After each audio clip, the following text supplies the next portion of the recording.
an IFBB pro, like, and I don't know what that's going to do for me. I don't know. It's just, I'm going to be IFBB pro. So I put in the universe, I was like, one day I want to be this. And the goal is still going to be there. What the date is, I have no idea. So why am I rushing it? Like, this is like, I'm just going to build muscle and cut and see what happens and see how I perform. So like the date just might change a little. Yeah, I think with a lot of young people, they want everything quick, fast, in a hurry. But Yeah. it doesn't work like that. I'm gonna say underfill your plate, overfill plate. I do that too much too. That's why I'm like this now. you know, but yeah, it's about what time it takes for you to get there. And I wouldn't say do what everybody else do. Do what works for you. Right. Like I said again, with being a bodybuilder, especially if you're IB Pro, not a lot of benefits. If you're lucky enough, sponsorship, or going to the Olympia, like, are you a sponsored athlete or everything's on your shoulders? Nope. Everything's on me. Yeah. And that's the thing that could help because you know what? I talk about this quite a lot for you ladies. Compared to the men, and I say this, I'll keep saying this, all they got to do is wear a pair of banana hammocks and board shorts. You Yeah. ladies have to, be presentable. You have to present both femininity and muscularity. It's a very tight rope. With some divisions, it's a little harder because, especially women's bodybuilding and physique, with y'all figure ladies, y'all can walk that rope a little better. And even you seeing like divisions like wellness and bikini, they're not too far from it.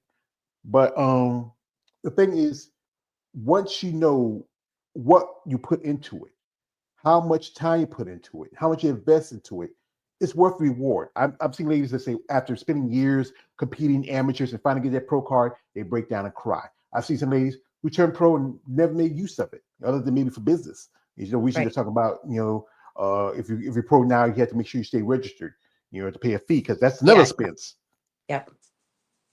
Yeah. Yeah. And I know there's like competing rules. Like you have to compete with 2 years or every 2 years, every 3 years when you become pro. And like in my eyes, I'm like, who wouldn't want to get on the New York pro stage? Well, here Even with if that you might one, not do great. here with that how baseball is played, it's not competing every 3 years. You have a limit for you to you like be registered. You still can be a pro, but if you don't register, you can't compete. It's Got kind it. of how this play is really weird because we talked about this. We do a podcast every Monday. We talked about this. There was a lot of people kind of like, "Hey, I'm a pro. I should have that." But the thing is, it's about them trying to. The IWB and NBC is a business Yeah. overall of it, and it's about trying to maybe either make competitors pay their fees or to make competitors say, you can compete, you can be a pro, but if you're not competing, you shouldn't be call yourself a pro. Yeah, it's a lot of Yeah. political stuff. It's Yeah. like it's a lot of Yeah. political stuff.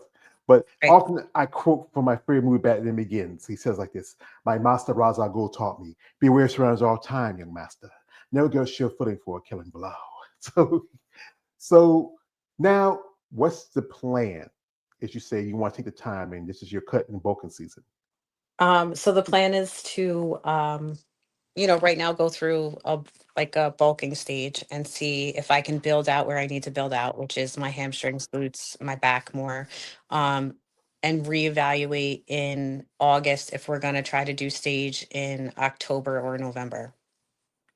So you Because I want mean, now the goal is I'd like to take an overall figure, and even though I qualified to go to nationals with my first and second place, like I want to make sure like I'm in a better position that could take overall. And then if I do want to go to nationals, I bring a better package.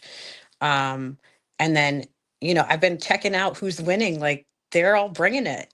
They're they're bigger, they're thicker, you're thick, but you're cut, you're lean, and your posing's on point. So you got to bring it all. And it's not I've looked at a lot of competitors from last year. I feel like women are bringing up the bar quite a bit in these like you said, physique is like almost getting towards bodybuilding stage. Like you have to just be a little bit bigger, and that takes more time and more work. so you feel like you don't get overall this year. You feel like you want to take the rest of the year off and focus on a show like you're in upstate New York, so you're not Yeah. too far like the universe. That's just coming this Yeah. weekend. So maybe next Yeah. year. Um I don't know if I would take the year off just because don't want to get like rusty on the stage and get the nerves back. Um, I mean, that I'll have to talk, to my coach about, like, to see where we land, because it's gonna really depend on what my body does and how I look. So I'm just staying open with it. So yeah, that's all. We're just gonna stay open. Like universe next year, we'll see. I'm gonna go Yeah. watch Universe this year to watch the divisions. A couple girls I know that I connected with at Steve's are competing in Universe, and I was like, I want to come watch you. I'm going to come support you. I competed against the one girl, and I said, I'm going to come watch you at Universe because I'm not ready to go, but I'm glad you are, and I'll cheer for you. All right. This is a question from my man KL, and he says this. He says, "Break down what's overall is that gets to the Olympia. I'm still learning."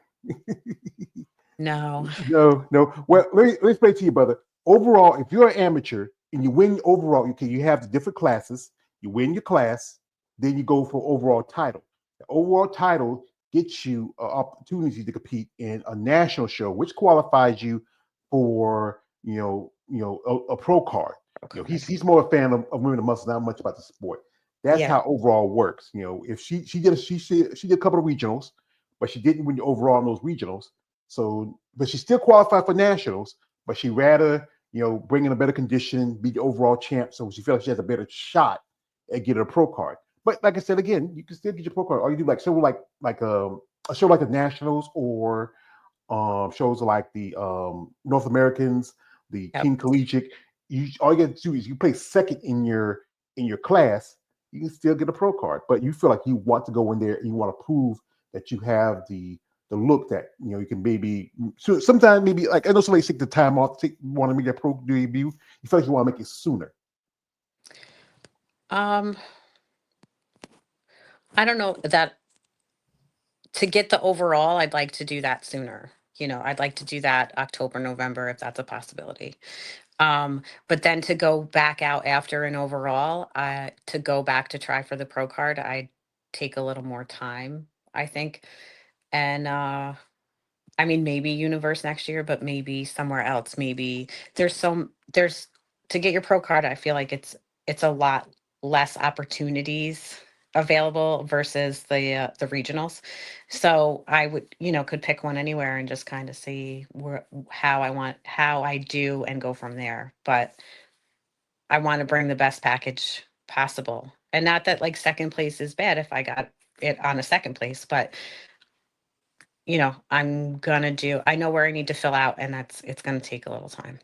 Yeah, it's again. I talk about how bodybuilders the wicked body mentality. If you're not first, you're last. You want to come in. But here's the thing: is you might have to go against girls who've been doing it for quite a lot longer than you.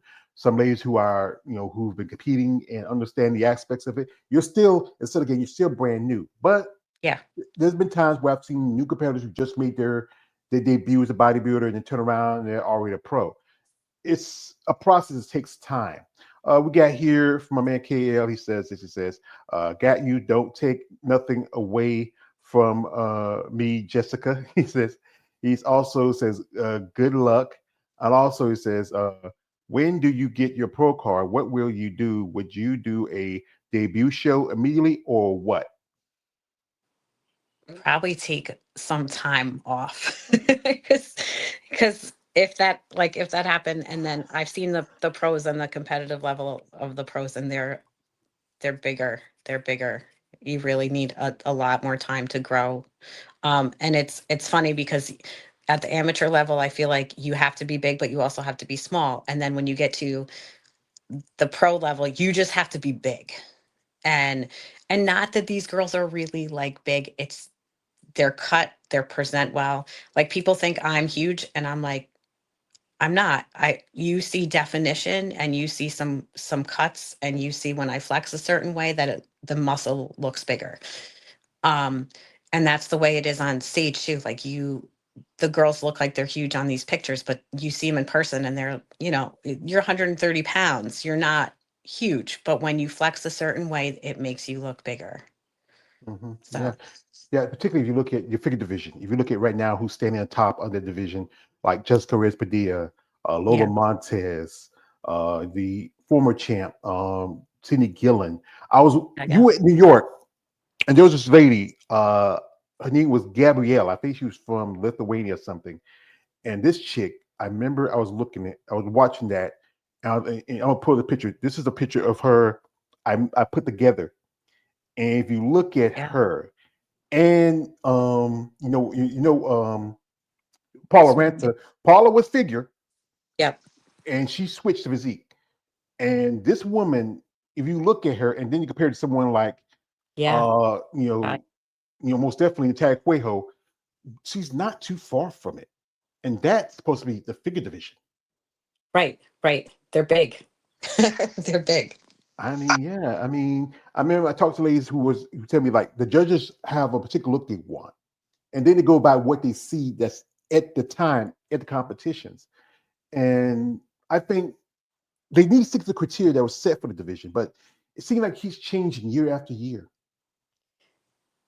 I feel like the criteria stays the same and what wins is different every competition. Um, so I went up against this woman and she was bigger. Just her back was bigger. Her back was cut up and um not as leaned out. And even like the girl that won this weekend, they were against each other. The one girl was much bigger, the other one presented a better like overall package, symmetry, everything was good. So I was like, that's why the judges picked her. The other girl, I was like, she was just bigger, but bigger, it doesn't always get it. You have to present based on the criteria. You have to be lean, you have to be conditioned, you have to have good abs. Like figure everything needs to be on point. I mean, not that the other divisions don't, but um I feel like everything you need to be on point and you need to study that criteria and watch the breakdowns that like Tyler does. Like I watch the breakdowns a lot of what he'll explain why certain people won and try to understand that and then try to get your body to do the same thing. Yeah, that's Tyler Mannion, who It's is hard. the grand Tyler Mannion, who's the grandson of Jim Mannion, son of J.M. Mannion. He's still young guy. He's doing pretty Yeah. good. I mean, I think he was at the Toronto show also judging.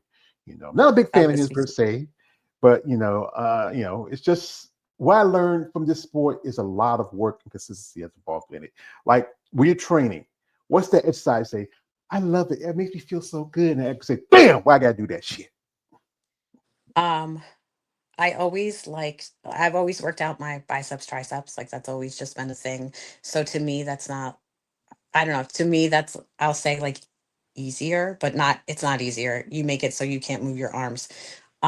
The ones that I hate are step ups, Bulgarian split squats, curtsy Mm. squats, like all the ones that I know that I really need to hammer hard on. Um, I don't like them. I don't like them.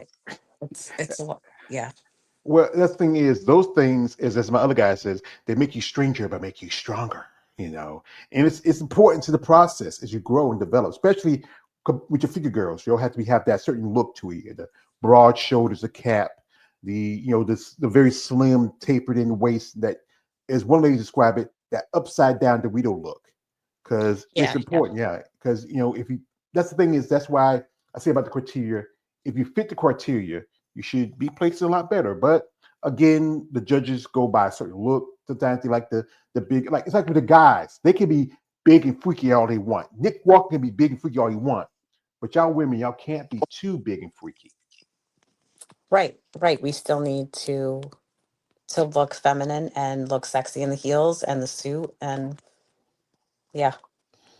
Yeah, and again, we go back to the expense of being a woman in sport. Because not only you have to pay for your tanning, the travel to the shows, your sanction fees, your suits, right there. That's your car note, your rent, or your mortgage. The was so much involved in it of Yeah. growing and developing. But you know, I really do wish more for y'all ladies. But we're not gonna hold much too longer because I know she's a busy woman. She got things she has to do. But what would the thing that you would want out of bodybuilding for yourself? Um, so if I were to say, so out of bodybuilding as a goal, I want to get my pro card. What do I want to get out of it by doing all of that? I want to build my online business to the point that it's super successful that I can move to Florida and don't have to be in New York anymore. that's that's like the goal of it is, and I have a lot of education and I have a lot of know-how and and I know how to coach people through things. I've been through a lot of things. I've transformed my body multiple times in my life. I do it now every day with people, but the online side of it is tricky. And like you said, like the men online coming at you, and it's like, keep that away from me, please. Um, and give me serious clients, and they see a picture and they're like, oh, like attack her, like I I'm not about that. I don't that is not I run a business. I'm a professional. I don't need this crap. If you're a serious person and want some information, I'll give you information. We're making an appointment and we're doing it this way. So for me, like bodybuilding and only transforming my body and working this even more gives me more. And like I've signed up for trainings, I've signed up for more education. I've just in that aspect as well. Doing all of this every day and walking the walk and talking the talk so that you can walk someone through the transformation and the amount of discipline it takes to get where you want to be, um, would just be that would be where I'd want my life to go, to transform it into making this super successful and pushing it out that way. Well, I hope you get your success. I don't know. My niece, she was stationed in the army. She was up. She would live in Buffalo. She told me that when it snowed, it get past her. She's only like 5'4". It get past right near her, past her hips. I'm from the South. If it snows half an inch down here, everything shuts down. But you come down in Florida, yeah,